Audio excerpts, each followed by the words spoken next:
So today I'm going to be talking about basic concepts in statistics. The first is sample versus population. So a police department in Taiwan wanted to know which people of which zodiac sign were the most or least gullible and the most likely to become scam victims. So the police department devised a short game and recorded people's scores and their signs. They could not collect data from every Taiwanese, which is 23 million people, because it's unpractical and unnecessary. So in order to find findings or results that apply to an entire population of people, you almost never have access to the entire population, which can be either very general or very specific. So instead you collect data from a small subset of the population called a sample. So you use the data from the sample to infer characteristics about the entire population. The police department collected 1,899 people's information. So in this case, the sample size is 1,899 and the population is 23 million, or every Taiwanese. So if you have these 5 gullible scores of Aries, the mean would equal 41, but you also have to consider the deviation between the observed data and the mean. So if you look, there's a big gap between some of the values and the mean. So the deviation can be thought of as the error because the mean doesn't exactly predict every observed value.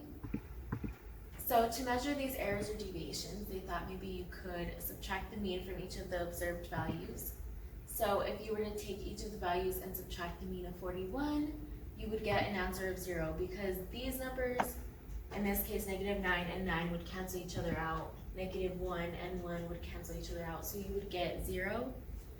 So it makes it seem as if there's no deviation when there obviously is. So statisticians thought the best way was to square them. So you would subtract the mean from each value, square the value, and add these together. So in this case it would be 164, and this is called the sum of squared errors, or the sum of squares. Now if you were to calculate the average error or deviation, the population variation is greater than the sample, and you're trying to find results that apply to the entire population.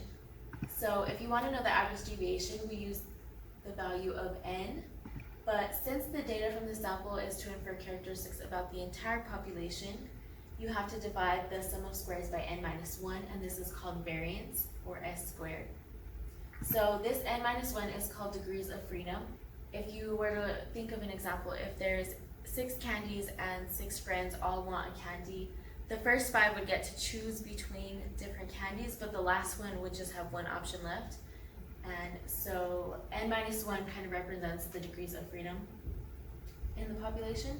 So the variance in this example, if you were to divide 164, which is the sum of squares, by 5 minus 1, you would get 41. In order to calculate the standard deviation, you would take the square root of the variance. So in this case, the square root of 41 would be 6.40, and this would be the standard deviation in the data set. So in this example, 6 friends rate Zach in terms of his intellectual level on a 1 to 10 scale as following. So there's 1, 3, 4, 0, 4, and 6. So first, to find the mean, so in this case you would get 3.